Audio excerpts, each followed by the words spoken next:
What if I were to suggest that you play a key role in the awakening world? And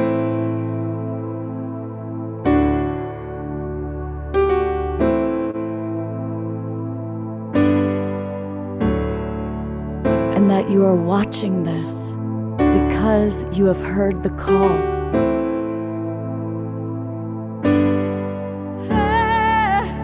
We can start right now by opening our hearts and minds.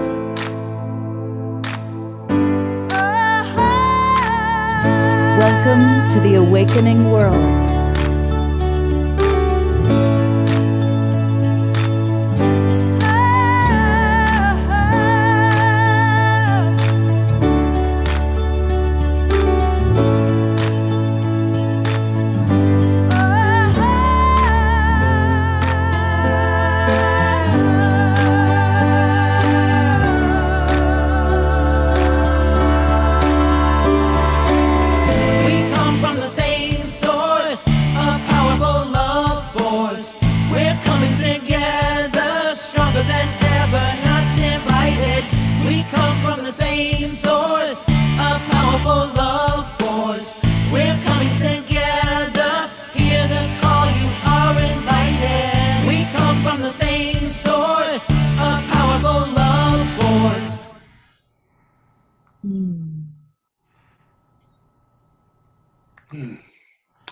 Good evening, everybody. I am Love Coach Scott Thomas, and it is Friday night, March the 11th, and welcome to the Awakening World and a very special weekend in which we are honoring and celebrating Soul Play, the festival and the concept behind the festival. I want to welcome everybody that's in our Zoom room, and always let us know where you're from geographically. And right off the bat, what does Soul Play mean to you? That's what we're going to be talking about tonight. I also want to welcome everybody watching on all of the different Facebook groups and pages, the YouTube channels. Thank you to the Sign Network and to Unify for getting us out there. And we'll do our best to kind of check what you guys all have to say. And I can do that for Unify or people in Love Coach Academy. But it's really best if you're willing to come on into our Zoom room and join us directly. That way it's easier to chat with us. We can read your questions and answers more easily, and it's really easy. Just go to globalpeacetribe.com, and register, and boom, you'll get all the links to all three shows. We do shows on Friday night, Saturday night, and Sunday morning, as well as special events, and you'll get the links to all of those as soon as you register. So please do that. And again, Zoom room friends, I see a lot of familiar faces. George and Eloise and Dr. Snutopia and Janet and Karen. So chat us up. Let us know how you're feeling, where you're coming from, and what soul play might mean to you. And what's wonderful about Friday nights is not only is it always the start of the Awakening World weekend, but it's Trish time. Fresh back from Costa Rica. Welcome back, Trish. Thanks, Scott. We missed you. You missed me. We did. Y'all miss me? We should tell everybody in the chat room, tell Trish how much we missed her. So before we introduce Romy and Holly and Matt, what does soul play mean to you, Trish?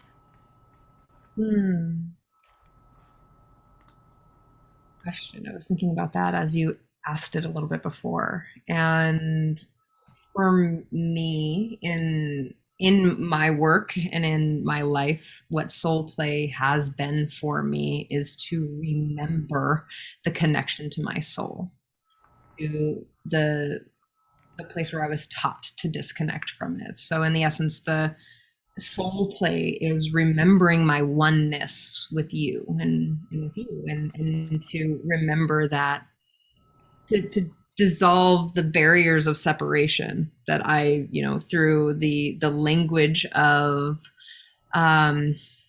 judgments or even attachments to something, but to remember the connection between human spirit and body and mind and individual humans, like to know that I am that, or Tatvam Asi. That soul play is playing with the everything that I am. So breath and my heart and my soul connection between all beings, and the integration of my the the zing between the space between this, hues. You know. Um, so for me, soul play looks like embodiment in this lifetime. Beautiful. Thank you.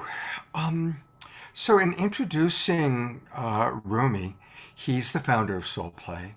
And I'm really fortunate in that I've been with Soul Play pretty much from the beginning. Now, let's go way back, long, long, long, long, long before Soul Play. There was the Harmony Festival. And of course, I've partnered with Deborah Giusti for 2 years, but I've known her for 35 years because I was going to the Harmony Festival way back. And always like the second weekend of June, that was like the kickoff of summer. We would all gather, people would come from everywhere to go to the Harmony Festival. And the Harmony Festival lasted for 33 years. But then life took over and things happened, and Harmony Festival came to an end. But a few years later, God bless Romy Alon, because he came up with Soul Play and the Soul Play Festival, and he created it with Holly Billette, and we're going to meet Holly in a moment, and Erica Hellstrom.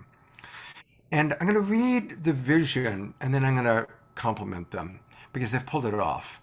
Soul Play aspires to create a world where every individual is celebrated, where unique desires and needs are acceptable, where people can be free to be themselves, express themselves, and interact in a way that feels nourishing to them without fear of judgment or shame. In other words, heaven on earth for 4 days. And they've pulled it off. Every year when I go, it is so sweet. There's a tremendous depth, but it's intimate. It's several hundred people. It's not thousands. And honestly, it's an alcohol and drug-free environment, which I really like. And that way, the depth and the connection and the intensity is coming from the work that we're all doing together. So, Romy, thank you so much for creating Soul Play. And I'm going to bring in your partner here, because really it's the two of you that make it happen. And Holly Boulette is somebody that I've known also through Soul Play Festival and other festivals. She's the program director, and she finds all these amazing human beings and brings them together, curating engaging experiential programs. And she's really good at it. She's also a course manager for the Strozzi Institute, and we want to find out more about that during this weekend, Holly. And that's where she gets to support people and leading a more embodied and purpose driven life through the practice of somatics, just like Trish was saying, what she thinks of when she thinks of Soul Play. So, welcome both of you. And since this is kind of you're going to be with us all weekend long, but let's go right to what has the Soul Play Festival meant to each of you? And then how do you apply the spirit of Soul Play through your lives the other 360 days of the year? You want to go? Yeah, I'll jump in on that. I go to a lot of these events that have lots of dancing and connection and community. And I hear often, gosh, I wish we could be like this all the time. And to me, like, that's what Soul Play is. It's about connection to self and others, and let's play together and dance. And I really feel like being involved in Soul Play so much and surrounding myself with this community, I've really been able to create that life, and feel really lucky for that. Thank you. How about you, Romy? So Soul Play, are we asking why it's meaningful? Yeah. Soul Play for me, it's an environment. It is it's the environment. It's the way that I wish the world operated at large. Mm-hmm. It's a space where open-heartedness and compassion and care for one another and for ourselves is at the forefront. It's a place where we can walk around unguarded. You know, we can kind of shed the defenses that I've adopted in order to protect myself out in the world from the harshness that's out there. And being in a place where you don't have to hold your defenses up high, and you're able to come at people with an open heart, with your hands open, kind of raw and authentic self, and meet other people that are in that same raw authenticity of whatever is there. And when you meet people in that way, it's magic. Yeah. It's like real connection happens, and everything seems right in the world. Yeah, you guys have done an amazing job of creating a place where there's so much emotional intimacy. And that's really, it's beautiful. And it's safe. I really want to say again. And one of the reasons for everybody watching, why are we doing this all weekend long? Because I love this festival. And for 2 years, most of us have not been able to go to festivals. And I am really grateful and looking forward to the second weekend of June when I get to meet a lot of you and we get to hug each other and we get to be in a safe environment physically, and people can go, wow, Scott, you're taller than I thought you would be. Um, and there really is your hair, and all those things that take place. And what also takes place at Soul Play are amazing presenters. And so, Romeo, would you like to tell us a little bit about the amazing presenter we decided to have join us tonight? Sure. So tonight we have with us my good friend Matt Sturm, who has been part of the Soul Play family, the event family, since 2016. And it's been interesting. Matt is an incredible teacher who we've had the privilege of giving a stage to throughout multiple evolutions of his career, and kind of like both witness and support his growth in the world. And it's really incredible to see someone who continuously pushes people to grow, but then is not afraid to do the same towards himself. And every year steps up and kind of reinvents a new version of himself. And it's really beautiful to see. Started off with doing a lot of Tantra and sexuality-based work. And I think now has evolved into consciousness. And I think he'll do a better job at explaining what he focuses on now. But he's quite amazing. And I'm very honored to call you a friend, Matt Sturm. So, Matt, I see that you are the founder of Living Cosmos, a mystery school for the evolution of consciousness. And that's pretty perfect considering that the show is called The Awakening World and it's all about raising consciousness. So tell us about your mystery school. Yeah, it seems very aligned. So the work that I do now, I do a number of things. First off, oh, there I am. I just love working with people deeply to be more present, feeling in their bodies, connected to their hearts. And that's kind of the main theme for all of the work that I do. The mystery school in particular contains meditations and initiations into growing and evolving as who we are as human beings, both individually and collectively. And the mystery school aspect is we're drawing on the Western mystery tradition through Kabbalah and Tarot, and it's inspired by Freemasonry and Rosicrucianism. So some interesting things that are all in service to our own path of growth. And it's this spiral path where the deeper we go, it just keeps going inward and inward and inward and outward and outward and outward. Wow. So can you give an example of maybe some of what you teach in your mystery school and how that kind of interacts with what you might be teaching at Soul Play?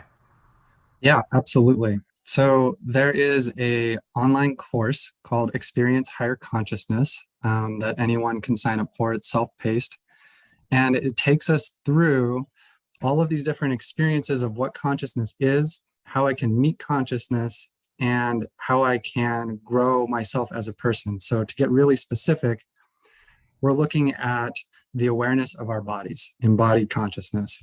We're looking at using our energy to raise our consciousness. And by consciousness, I mean awareness, presence, understanding of who I am and how I exist as a human in this universe. So the experience higher consciousness moves through 5 different categories of consciousness as a series of initiations. The way that that connects with what I've been doing at Soul Play, I don't know if I make it less woo, but in Soul Play I have 90 minutes to present, and so it's really about how can we make it experiential and accessible in a way for people who are just walking in. And this year coming up, I'll be doing a breathwork journey. So we'll be Breathing Alive is the name of it, with music and sound, and people enter a very expanded state. And in that state, lots tends to move and release, and it can be pretty profound. Thank you. Mm-hmm. Similar to holotropic breathwork? Yes, it's not holotropic like exactly, but it's along the same lines as that. Awesome. Yes. Totally certified in rebirthing and holotropic breathwork, because that's just how I am. I love to get high. So, Well, so what I'm curious about, not only in the general conversation about the inspiration of Soul Play for all of you, but how you choose the presenters and what you're like, how you hold the container of what this is like, because I know that there's something that you're going for, right? And I'd love to hear a little bit about that. So that wasn't a very clear question, and it wasn't a question at all, but I think you got it. Yeah, I could speak a little to that. Yeah. So it's really a journey. The whole weekend is a journey. We ease people through. The first day is very much a grounding. We help everyone get grounded and arrive and meet the people they're going to be journeying with. And then start the journey throughout the rest of the weekend, helping them dive deeper into themselves. And all the workshops, we all have different moods, different things speak to us at different times. So we offer categories of workshops depending on where you're at in your journey. There's embodied movement for people who that's how they speak and that's how they learn. Relationships and communication, intimacy and sexuality, inner world, personal growth, whatever is speaking to you or whatever you feel you're needing to get to those blocks, to get to know yourself more. And so, and the workshops just take you on a journey. Anything you want to add to that, Romy? Yeah, I think you spoke it beautifully. I think there's something to be said about this. There's definitely different dimensions. What we try to do is, at the end of the day, is get people into an embodied state, and just the pathway to that is different for different people.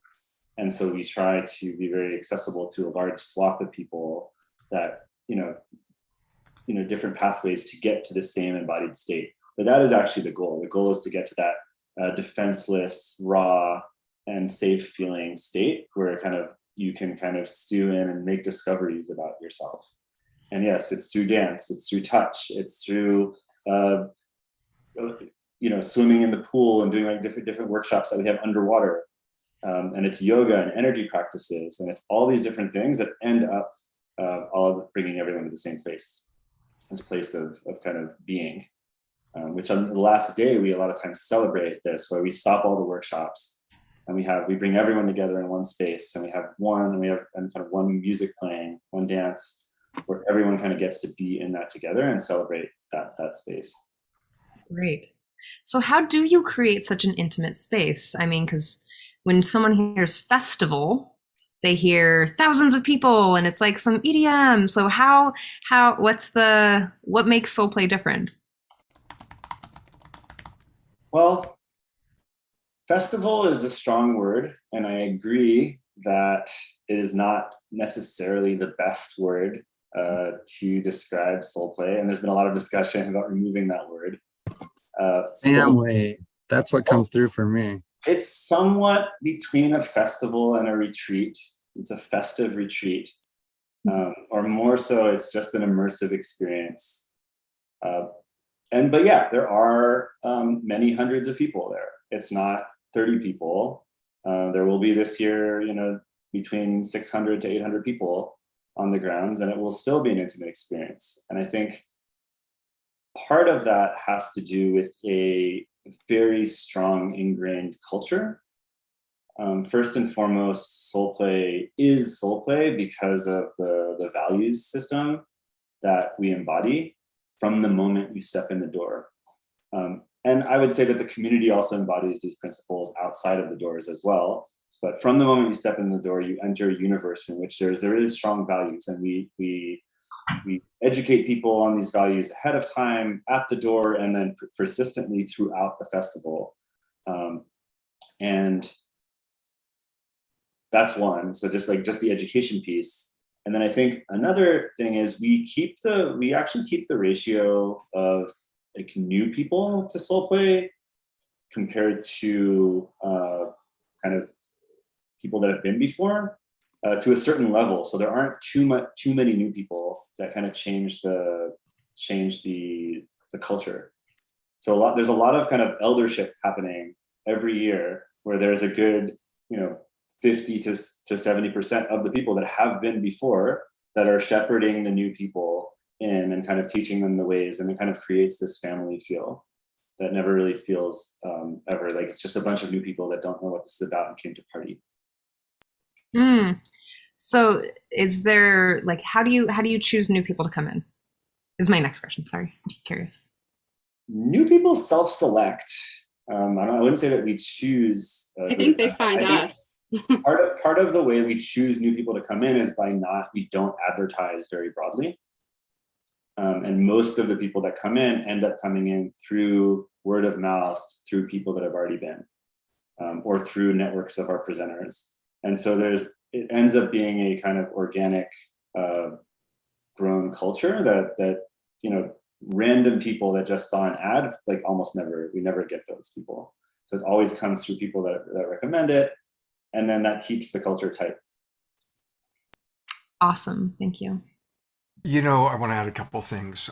Again, I'm really hoping that a lot of our Global Peace Tribe family are going to come to Soul Play so I can meet all of you in person. And the vibe and the energy of Soul Play is so similar to the vibe of the Awakening World and previously Saturday Night Live. It's consciousness, it's creative, it's learning, it's discovering, and it's very upbeat. It's not political, it's not, divisive. There's a spirit of safety that I always experience at Soul Play. From the moment you register, literally, I know it sounds kind of funny, but people are smiling. The people that greet you are smiling, and they're happy. And there's a really good help center. And if somebody does get triggered, there's counselors that are available, usually counselors that are available at every workshop, and always counselors that are available in kind of a central part of the grounds. And so if stuff comes up, which is wonderful, when we get triggered, and usually I'm teaching the workshop and getting triggered, but, getting triggered is a good thing. If you feel safe, and then there's people that go, yeah, tell me more, let's talk about it. So it's a very safe environment.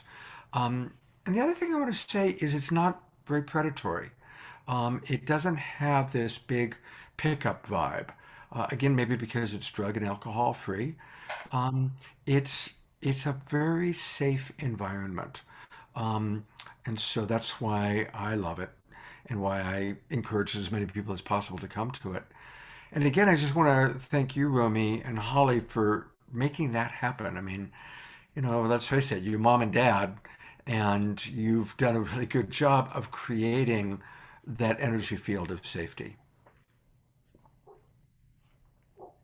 My mom. I really love that it's a sober festival, and I think that really shifts everything, because it shifts it from this festival vibe to something deeply more intimate. So it allows for more vulnerability. I think And Yeah. because I've played in lots of realms of a lot of things, and I'm currently in a sober place in my life, what I'm noticing is that there's nowhere to run, right? I'm not trying to run away, and I'm just finding myself leaning in more to the discomfort and finding myself actually wanting more sober spaces, more reverent spaces, like places where I can find the connection without the need for some alternative thing to come in. And so I'm just really excited about that. I've heard lots of incredible things about your festivals through the years. Last year I've had 2 friends that were just like, whoa. And I'm really excited to be speaking to you tonight. Thanks. Yeah. If You know, I can one more chime in. thing.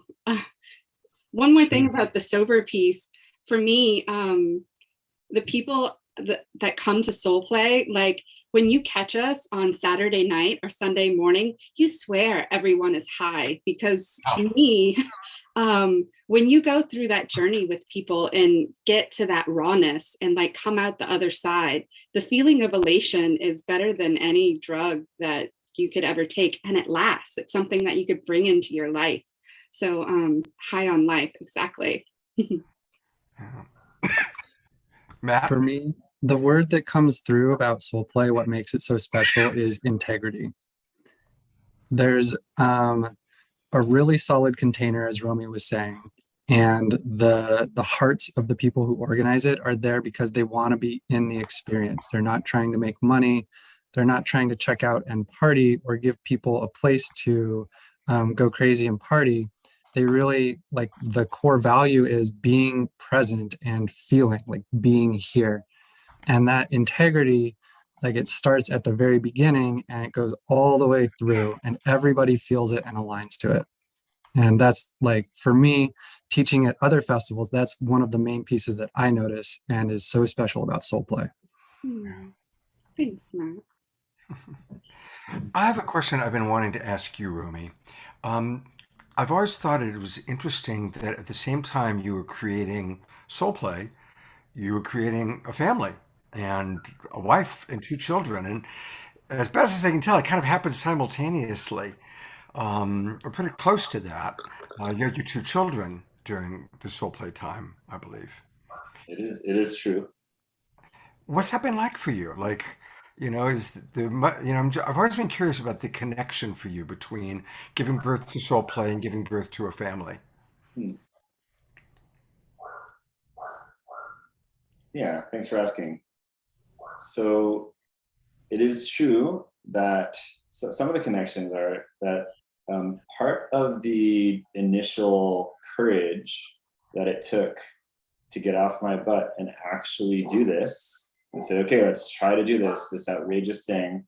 I didn't come from a history of working in festivals or in even being very ingrained in this community in the Bay Area, but I had an idea and it was scary to implement it. And something happened when I discovered that we were pregnant. My wife Noah and we got pregnant with our first child, Gaia.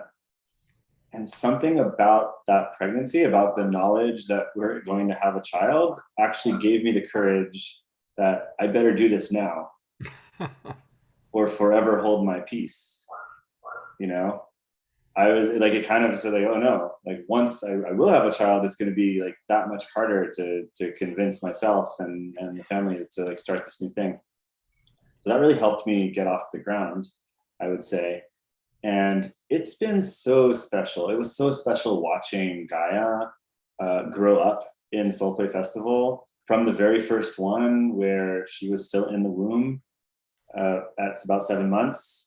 But then every festival subsequently to see her there, and there's pictures of her at every festival, kind of growing up at the festival. And it's been very special, like for her to watch her grow like that with the festival. And I think it's been very challenging because growing a family is a lot, and that's been kind of hard. And growing a business is a lot. And I feel like there's a lot of parallels between having a child and having a business. and they're kind of at the same stage also. So I feel like human children and businesses do kind of follow a similar trajectory on average. Yeah, I feel like Yeah. now Soul Play is like 7 years old and going into first grade and learning to read. Yeah. Let's see what happens. Let's see what happens. This is very cool. Very cool. I'm gonna, some people have been asking questions in the chat box, but I want to recognize a lot of people are just listening, and we've got people on Unify from New Zealand, all over Canada and the United States, the Philippines. So welcome everybody from all over the world. That's pretty cool. So people have been asking where it actually takes place, and it takes place at a beautiful retreat site in Cobb, California. Cobb is in the wine country. It's about 2 hours north of San Francisco, about 1 hour east of Santa Rosa. And the accommodation is, there's camping. It's June, so the weather's always really, really nice that time of year, especially in Cobb. And there's camping. People can bring an RV. They can bring a van. And if they really, really need a hotel, there are hotels maybe 20, 30 minutes away. So there's those options to Airbnbs. And we'll be putting links in and talking about some discounts that Romy and Holly are offering. And please continue to let us know any questions you have. The Wild Abbot, for those of you who don't know him, Mystic Monastery is a 10,000-acre evangelical ecclesiastic nation in Puerto Rico. And it's run by our friend Jerry Anderson. I'm going to put the spotlight on Jerry there for a minute. And Jerry asked a really good question, which I'm going to put out there and see what people have to say. Jerry's question is, what are the signs of being in the state of soul play? How does one realize soul play? So now we're kind of going beyond the festival and talking about the consciousness of soul play. So I'd love to maybe open it up to all four of you, actually.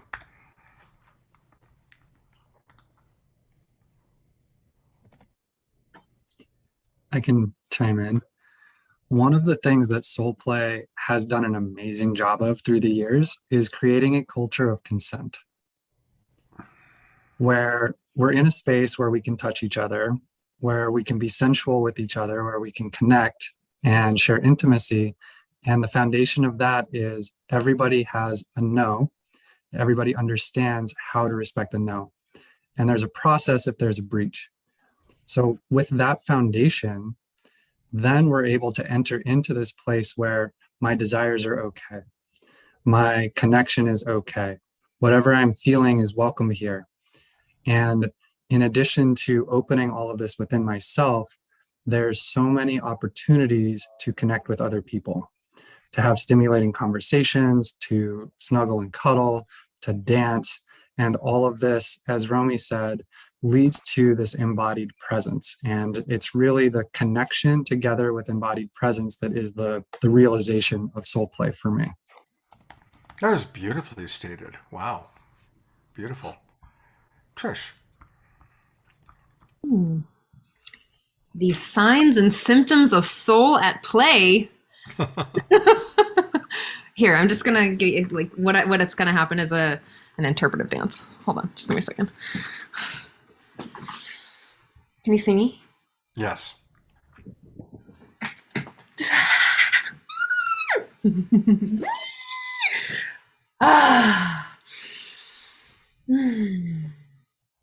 Like kind of like that. That was pretty awesome. I can see Jerry is digging it for sure. Mystic Jerry is loving that. So good job, Trish. By the way, Jerry just wrote, I'm glad you're well after getting hit on the head. We see a little boo-boo. And if anybody is interested in becoming a non-gendered monk at the Mystic Monastery in Puerto Rico, several people through the Global Peace Tribe have come down and joined Jerry's efforts there. So if you're interested, contact him at the email address that's in the chat box, and I'll put that in Unify as well.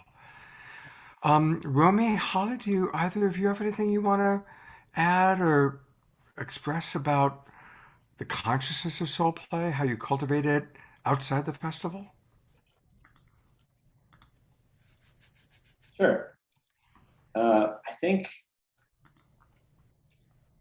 it all boils down, it's a little bit what Matt said, but it all boils down to me feeling both grounded in myself and safe in an environment to express myself in whatever way wants to express. And that's how it looks. That's the sign. The signs are when I get this feeling that I can do no wrong.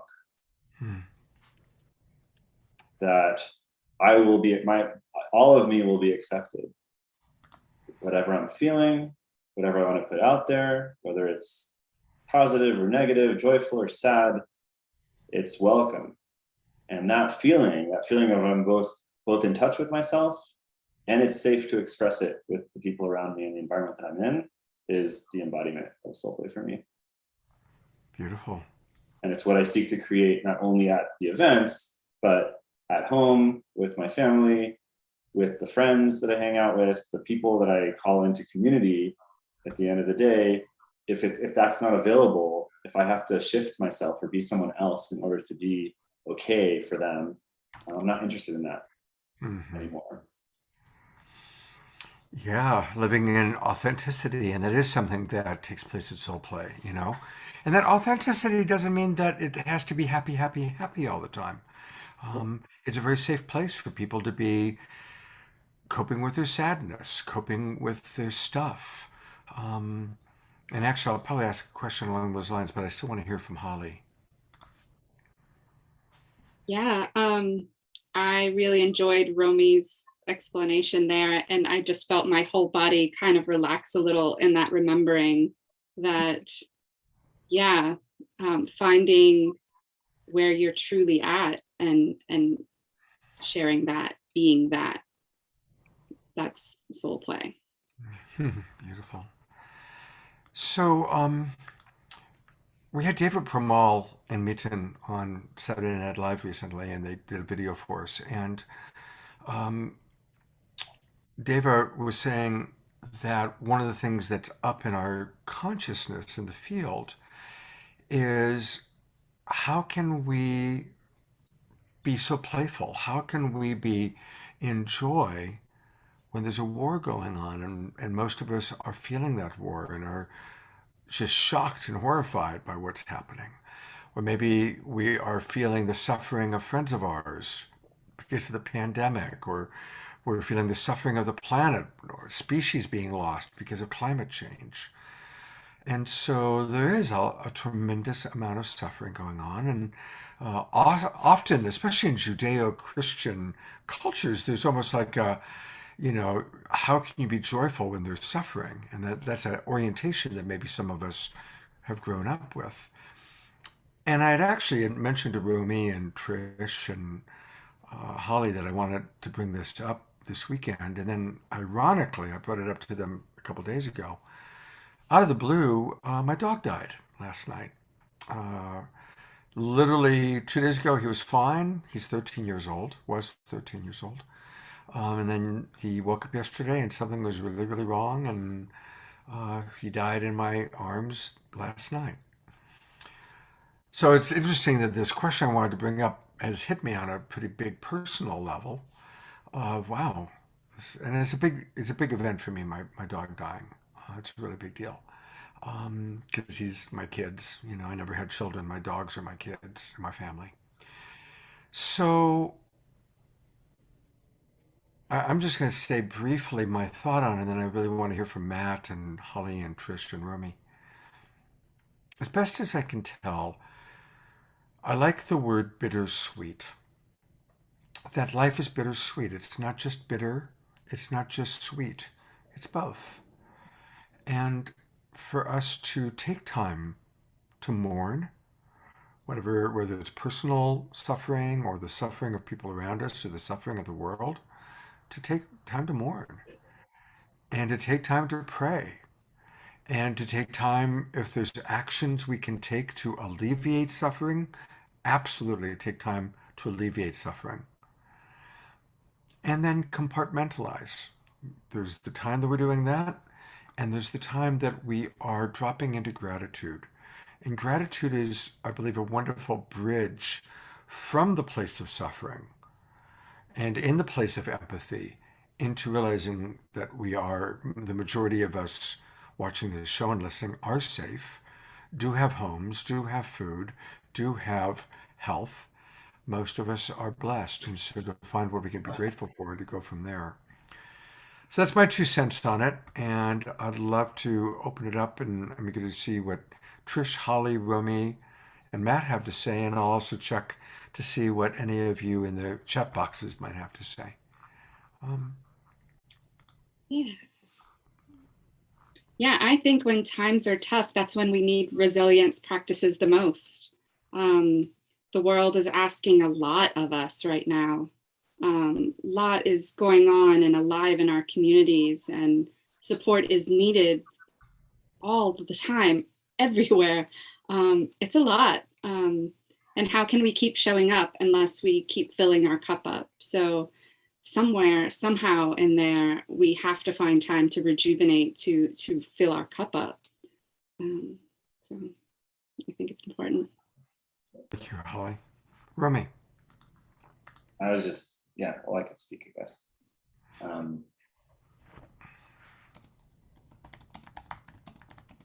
Yeah, the original, so joy and grief and anger are all equal parts of the human experience. And same as at Soul Play, we encourage and invite people to actually feel all of it. Same is true in life. You can't just feel the joy, or just feel the sadness. It's actually not part of the deal, I feel. And it's true for everything. It's kind of a cliche maybe, but you can't, you really taste sugar, you really taste sweet only after you've had something sour in your mouth, or you especially taste it, and vice versa. And the contrast matters. And I was kind of telling you this story when we met earlier about how I grew up in Israel, and I grew up in a culture where war and fighting and celebration were literally really coincided. They were literally happening at the same time, all the time, not just once in a while. And it wasn't on the other side of the world. It was on the, it was an hour that way. And sometimes I was in the fight. And I think it brings us back to what Holly said, which is in order to like it's all part of the human experience.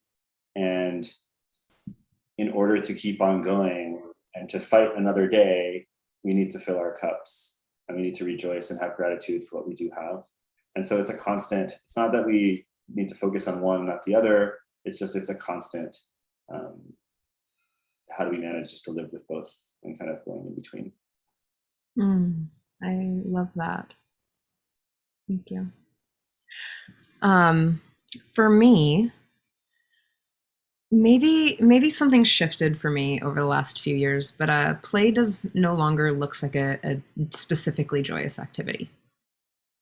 It's not something that I'm not aiming for bliss, or I'm not aiming for joy. I'm aiming for what's alive right now, for you and for me and for what is happening.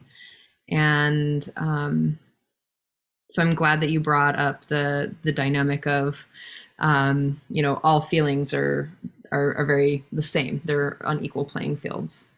And I also love what you brought up, Holly, is that there is a need for embodiment and a need for connection in hard times.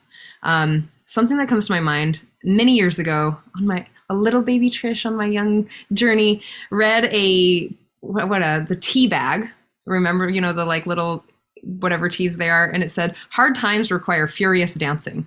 And it was something that stuck with me, well, obviously for 10 years or 15 years now, and I'm still there with it. But for me, when I'm soul at play, is to be feeling it all in the moment, to be with it, and to actually be with it, to be very intimate with it. I just spent a week with a bunch of people doing a lot of shadow work, a lot of like triggery stuff, and they were like, "Do write your intention," and I was like, "Oh crap." And everyone has these like beautiful intentions, and I'm like, I'm here to have fun. And what I mean by fun is like, I'm here to like get in the mud and dance around and like get in the shadow and just like look at those things and to walk with you in it. I want to walk in your shadow with you, and I want to walk with me in my shadow. You know, and that's intimacy for me. So in this place where my soul is at play is when I'm deeply in it, in the radical acceptance of what is with you and with all of us. Trish, could you talk a little further about what walking in the shadow with someone means? What does that look like? What's an example? Okay. Well, can I use you as an example? Ah! I'll use someone else, someone unnamed. Go ahead. Well, we all have these maybe like weaknesses of strengths, or we all have these maybe blind spots that we can't see. Here's a personal example. I'll use this. So at this thing that I went to, there was this really deep, intimate place where we got to share our fears. So places where we live into our fears, or where we maybe like do manipulative behaviors or our strategies to get our needs met, or maybe we're playing out systemic oppression without knowing it. Like there's a lot of places where the shadow can come up. In this place, my fear was, I'm afraid that you're going to go into your process and leave me here. And I was like, oh, so the place of like some little bits of abandonment that are still there is my shadow. And then this is so funny, our mirroring and perfectly like matching curriculum. She was like, well, I'm afraid that I'm going to go into my shadow, or I'm going to go into my curriculum and leave you there. And I was like, oh, perfect. And I was like counting on it then. So that's what I mean. So when we got down really to it is that I was like, I just want to walk with you in your trigger. I want you to be there with me when we're both triggered. That's what I mean. I want to walk together, because that's where intimacy is created. That's where, you know, for me, intimacy is vulnerability and trust connected. So in that. Beautiful. Thank you. I am putting the spotlight on you, Mr. Matt, in that you run a mystery school. Love to hear your thoughts about shadow, or the question that we were asking earlier about, you know, manifesting soul play in your life, even during times of suffering or struggle. Yeah. Everything, I'm such a yes to everything that was shared about joy in times of suffering and hardship. And for me, it comes down to being honest about what's here and choosing to feel it. And should I be feeling, is it okay for me to be feeling XYZ? Of course it is, because that's what's arising. And even a step further for me is there's a way that if I'm grieving, I can joyfully make love to my grief. Or when I'm in happiness and ecstatic, you know, dance connection, I can send that out and include the people of Ukraine in my joy. I can include the earth in my joy. And that is actually one of the most transformational experiences that we as co-resonant individuated consciousnesses can share with each other. When I'm fully feeling what's here, welcoming that, and then sharing my joy, sharing my love back out into the world. That's really the practice. Beautiful. Mm.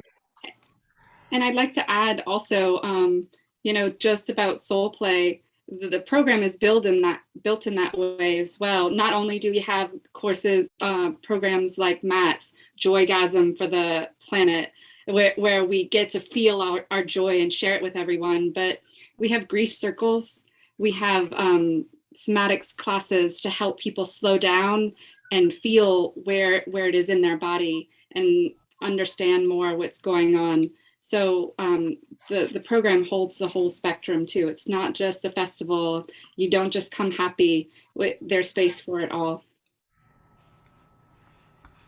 Yeah, there's something about the size that's just right. You know, it's large enough to where you're gonna find people that you vibe with, whether you knew them previously or you meet them at the festival.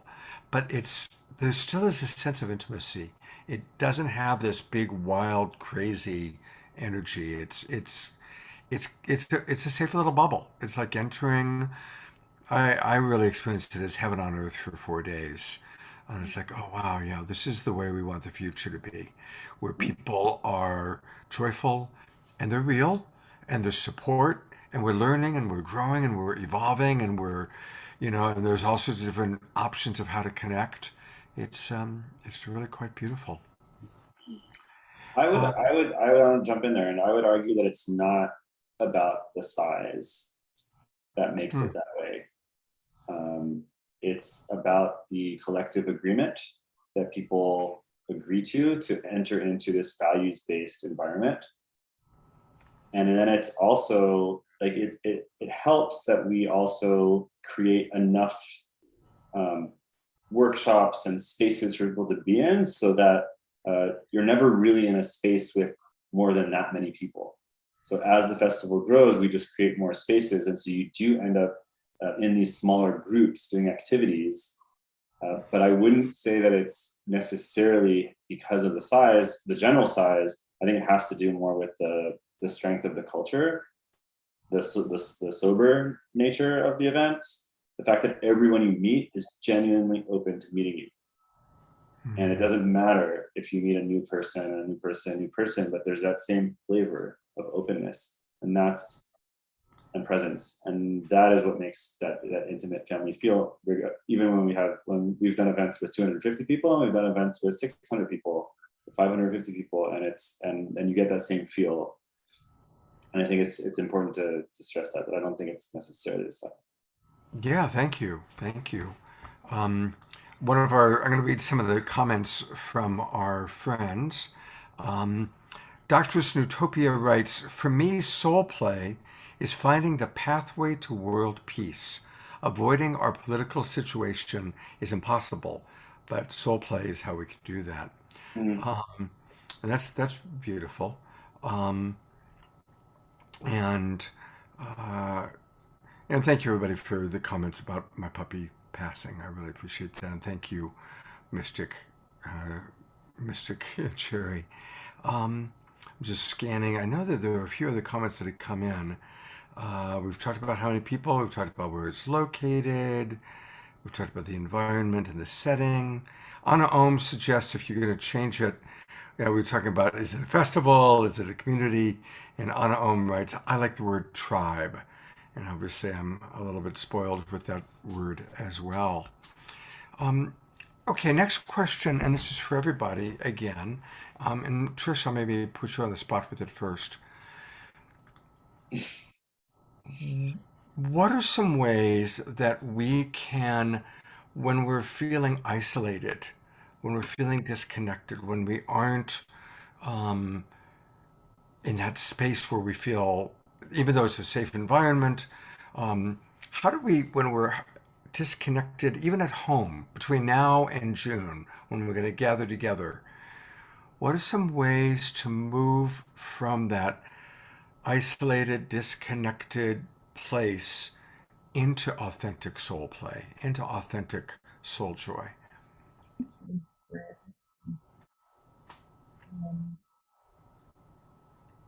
the first thing that I would suggest is self empathy, and to be really generous and compassionate with yourself first. Take really, really beautiful care of yourself, and to do extra for you, to be extra love. Um, whatever your strategy, like your healthy strategies to meet your needs for connection would be. So whether it's dance or getting back into your body or writing poetry or finding that experience that allows you to come back to self. And then from that place to maybe reach out to someone who you feel fully seen by. Or and if you don't have anyone in your life like that, there's resources of therapists on my page. You can reach out to me or anybody in Love Coach Academy, and I'm sure you can reach out to these people. But to start in the places where you connect to self, and then to reach out to someone who you feel fully seen by, and then to put yourself in, vulnerable positions of leaning in to a place like Soul Play, because that, I mean, it takes a little courage, or in my case, I just kind of go for it. Like, I'm like, if I think about it too much, then I'm like, oh God, I'm never going to go anywhere. And then I'm like, okay, hi, I'm Trish. Kind of weird. You want to be my friend? Like, it just kind of works like that. And sometimes, I'm more inward, but to honor yourself, to get back in touch with yourself, to reach out to someone who sees you, and then to lean into the discomfort.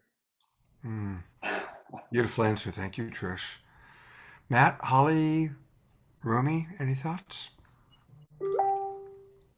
Yeah, I'm really trying to allow myself, especially after the pandemic, being so isolated for so long, allowing myself that space. If I'm feeling down, if I'm feeling low, I don't have to rush so much to get out of it.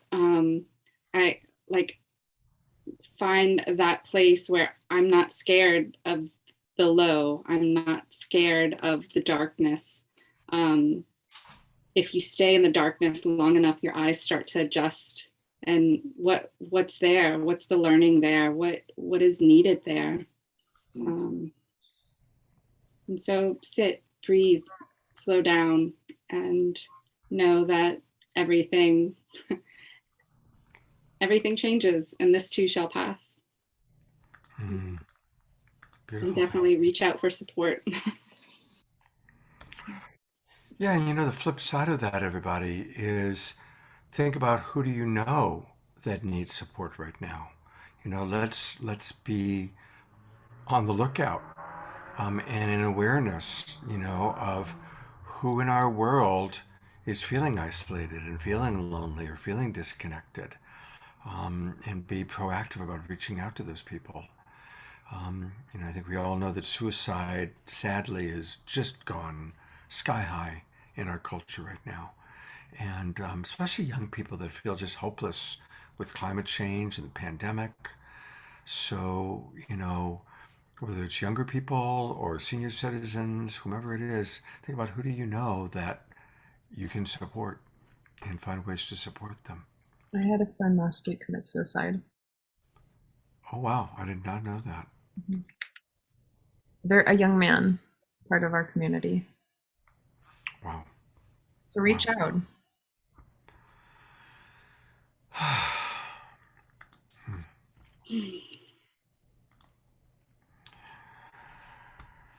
Taking a breath for that. Well, I am going to go for a moment. I just put into the chat box in Zoom, and I'll pop it into some of the Facebook pages. But let's take a look at the actual website for Soul Play. And it's pretty easy to go there. It's just soulplay.com. And it's Nope. It's soulplay.co/. It's not this. Oh, so it's not this one here. It's .co. .co. Oh, There thank you. Thank you. My computer automatically put the M in there. There we are. We are Soul Play. So thank you. It is Soul Play, one word, SOULPLAY.co. And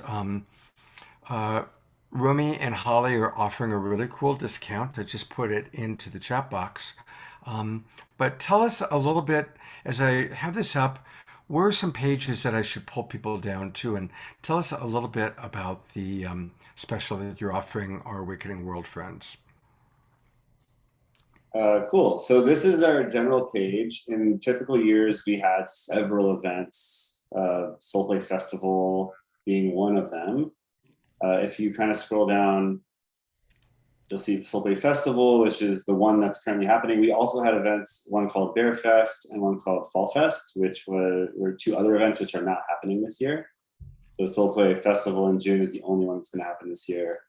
The other two are currently casualties of the pandemic, but hopefully we'll bring them back at some point. But if you go to the Soul Play Festival page, which that's going to take you directly to tickets, but you can click on that, or the tickets. You can go to tickets, and then if you go, actually, this is where the tickets are. But if you actually click on the home page, anyway, you can see that tickets are currently around $550. They go up to $600, and for this weekend only, up until Sunday, we're offering an additional $50 off for the tickets. This is a fully inclusive weekend and includes the meals for the weekend, and of course, a spot for camping, as well as like everything that happens in the event is included. Beautiful. And so in that website, I just want to say, like, in that website, more on the experience tab, you can see all of the different workshop presenters, the different workshops, the musicians, and descriptions of them. You just can navigate to those pages kind of on the top. But it's soulplay.co/festival, which is also the link that you put in the chat. So Holly, tell us about the eclectic group of presenters as I slowly scroll and we take a look at your presenters. Tell us a little bit about how you one of our people was asking how you choose the presenters, and maybe just share a little bit with us as we slowly look at all these beautiful people. Yeah, our presenters, some of them find us, some of them we go scouting for. We really look for presenters that are established in their field and are really excited about what they want to share. What else can I say about them? It's people that typically embody the principles of Soul Play, that are like on board with the vision of what we're trying to create, the kind of world that we're trying to create. It's people, and beyond that, it's people that are not just wanting to be teachers, but recognize that they themselves are human beings in the process as well. So we particularly work with people that are humble enough to understand that for the rest of the time, when they're off stage, they are just another participant in the community that can learn and grow and go to activities and go to workshops like everybody else. And we kind of shy away from people that think that they're above that they've already kind of done that. Yeah. In general, it's a beautiful group of people that are very passionate about what they do and are established in their fields. Yeah. Beautiful. Well, Matt, I'm going to put the spotlight on you for a minute, and tell us a little bit about what you're going to be teaching at Soul Play in June, and then we'll take a look at a little bit more at your actual website and your work. Okay, thanks, Scott. Yeah, so I mentioned it a bit already. I have two offerings at Soul Play this year. One is called Breathing Alive, and that will be a breathwork journey where we are welcoming in our aliveness. And as we breathe and start to move energy, things release and open, and we can enter expanded states of consciousness, stuck emotions, hard things can release through. And it's really tends to be a profound journey for everybody in the group. And we do it to music that is very moving. And then it'll be me, and there'll be a few of assistants who can offer hands-on support for people who need that to just help process through the space and make it through safely. So that's one piece. I've led a number of breathwork journeys for Soul Play. It's one of my favorite places to offer it because people are so open and available. And then the other offering is brand new. There's a lot of trust between me and Soul Play because I've been coming for a number of years. So they give me some rein to bring new things and innovate and share. So the new one is called Joygasm for the Planet. And in this offering, everybody's going to be individual. There's no shared touch, but we're going to be laughing and celebrating and, again, bringing energy and the quality of joy into our bodies and our hearts and expressing it, opening our voices, and then sharing that, offering that back down to the earth. And when I was tuning in about where we are collectively, this is what came through as the thing that would be most beneficial for us together, coming together at Soul Play. Like, how can we be of service through this amazing heaven on earth experience that we opt into? Beautiful. I can't wait to do your Joygasm workshop. I Yeah. saw Trish get all lit up there. So that's going to be really, really fun. Mhm. Beautiful. All right, I'm going to go to your website, and I want you to tell us a little bit more about, in addition to seeing you at Soul Play, it's the website, by the way, is Living Cosmos, and Cosmos is spelled with a K, so it's LIVING, Living Cosmos, KOSMOS.com. Now that's a really cool idea. It's a beautiful picture. What does Living Cosmos actually mean?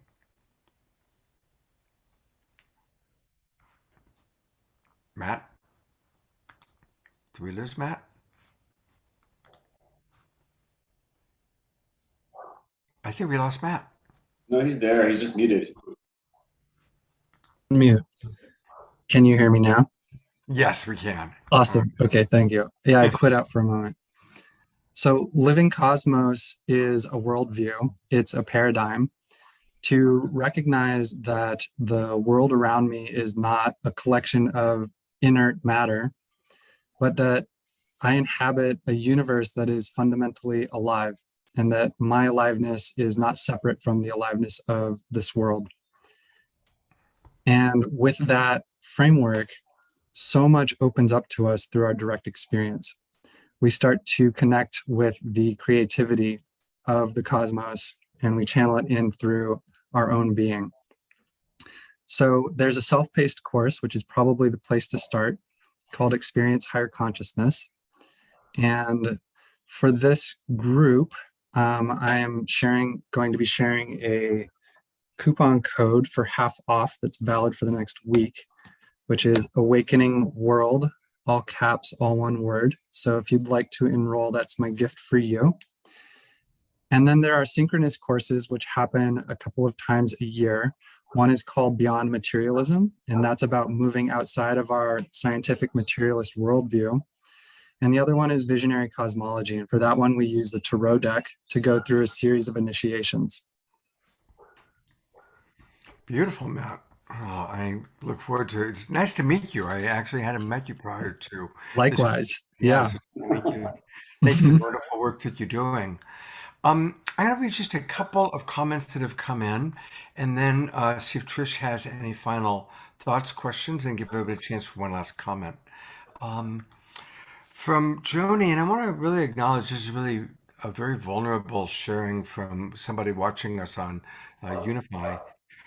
Joni writes, I'm feeling very isolated where I live. I'm needing to find loving, compassionate friends. I've had to let go of people in my life that were not genuine. I lost my job of 30 years due to COVID, and that's kept me isolated too. And so she talks about how she's met wonderful friends from classes online, but now I really need to get out and meet people. It's just not easy. So thank you for that, Joni. And again, that's why I just really want to encourage everybody, plan now, come to California. Cobb is about 30 minutes away from where I live and where Trish lives. We both live in Lake County, which is where Cobb is. And in June, it's just beautiful. It's really perfect weather. It's not too hot. And Cobb is a little bit high up. It's not quite in the mountains. It's in high hills. High hills or low mountains. But it's a really perfect weather. And plan it now. Plan coming out the second week of June and meeting wonderful, safe, cool people. Obviously, the people that you've met today. And me. I look forward to meeting you, and I'll be teaching a couple classes. I'll talk about those classes later on in the weekend. Trish will be teaching with me, of course. And I also want to acknowledge that Trish does a wonderful show every Thursday. And those of you that are regulars have heard me talk about it, but it is the Self-Love Show. And she's been doing this show every Thursday with her partner, Dawn, since the start of the pandemic. And so I love the Self Love Show. I watch it often. Many of the guests are people you've seen on our different shows. So, Trish, thank you for doing that. And tell us more about the Self Love Show. Oh, am I unmuted? Hold on. Oh yeah, the Self Love Show is definitely a child of Dawn Light and mine. And at the beginning of the pandemic, both of us had lost our jobs, and we were really feeling that there were a lot of people who really needed support and couldn't afford it because they also lost their jobs. And it was a really like, we have an opportunity to offer free support to anyone who wanted it. So we invite teachers and therapists from all over the world. I'm really selective. I'm into deep anti or decolonization work. So I'm constantly filtering specific teachers that really hold our values and can teach you embodiment practices or places of deeper self-love in lots of capacities, because we understand that there's not just one tool for everyone. And so if you want to join in, and we have a lot of really cool things coming up. We have a Patreon, and we're going to start offering some classes and shows and things that we can't show on Facebook and Instagram and YouTube because of the whole thing. And some of you know that I am a sex coach, so go over there and we'll give you some information about how to find those shows of deeper, different types of self-love. So yeah. Beautiful. All right. So again, everybody, just showing, I love the artwork. Thursday mornings at 10 o'clock Pacific time, 1 o'clock Eastern. Definitely, put it in your calendar, and you're going to get great tools. Every week they teach self-love practices, and learning to love yourself is really important. Self-love is not selfish. The more that you have, the more that you can give, like we heard earlier today about filling our cup. And it's important for us to fill our cup. So thank you for that, Trish. All right. I'm going to kind of go to Matt, then Holly, then Romy for any last thoughts you'd like to share tonight. Matt, I'm putting the spotlight on you. Great. Thank you. It's been so sweet to come on the show and get to share about soul play, because it really is one of the places where I connect in every year to people who I love most. It's one of the places, as Romy said, that has supported me on my own evolution and given me a stage, given me the trust and support to continue to bring my gifts out into the world. And I've gotten to witness other people through the years start as participants and then be like, oh, I'm excited. I've got something that I want to share. And then they start offering that thing at Soul Play, and then they turn into presenters. And so it's this beautiful place to walk your path and grow and evolve. And it's been that for me. I see that in so many other people. So I'm feeling inspired getting to spend this little bit of time talking about it, to get to go and do it, because it's one of my favorite events every year, and also just super grateful to get to be here and share. So thanks. Thank you. Yeah, that's a great example. Kind of tying in what Matt just said. There was a woman who came to Soul Play a few years ago in my workshop named Sean Ree Nato. Really dynamic woman. And Sean Ree was on the Self Love Show yesterday. We had a great time and a great conversation. You should really share. It was so fun. She's so much fun, isn't she? And she's going to be on The Awakening World next Saturday night. And I met her at Soul Play a few years ago. So it's true. It's like you get the old timers like Scott, and you get the next generation like Trish and Sean Ray and Matt. So it's pretty cool. Holly, do you have any final thoughts you'd like to share? Yeah, I'll share a bit. Similarly to Matt, just I love getting the chance to talk about soul play, and just reminding myself and sharing with others about what it is we do and all the heart that we put into it. And I guess a quirky thing that I thought of, and something that he was sharing, is you really find your family at Soul Play. It's where strangers really become family, and it's like a family reunion every year. And even though you haven't met this person, you could, like, you're going to be aligned. And it's almost become a way of vetting people, like, oh, have you soul played, or do you soul play? Because people trust us so much. And if you're like, oh, okay, you're family. So we hope to see you there. I love that. And there's a couple of questions that just came in. People want to know more about the food options and also if dogs are allowed. Oh, that's a special thing, especially with this June event. Meals are included. We really think it adds like more heart and more connection when you share food together. So that's one thing we get to do. Meals are included, so you don't even have to worry about that bit. But unfortunately, dogs are not allowed on site. Okay. And the meals are, because of the venue, the meals are Right. vegetarian, almost. They're vegetarian, and there's no eggs. So it's vegetarian and no eggs. Great. Gluten-free primarily, or? There is both. We could cater to that if There's both gluten and gluten-free. At the end of the day, we cater to all of the food dietary restrictions and needs, except for like carnivorous. meat-only diets. We don't cater to those. Right. But our caterers do such a good job. Like, even the meat eaters leave happy. They're like, oh, wow, I didn't know vegetarian food could taste so good. That's true. The point is, people leave happy. They do. Actually, people don't want to leave, is what I've experienced. It's not that they leave, they don't want to leave. It's like, oh, do I really gotta go? So it's kind of more like that. Rumi, any last thoughts you want to share? Yeah, I just want to thank you. I just want to thank you, Scott, for inviting us to be on this show, and for you and Trish, just hosting us in this beautiful offering that you're offering to the world. We're going to be here all weekend, and I just really appreciate the offer and the invite, and it's really honoring, and it shows a lot. It means a lot to hear how you view, the work we've done and the community that's been built and the community you're part of, and it's, I don't know, it just makes me feel really good. We're doing something good.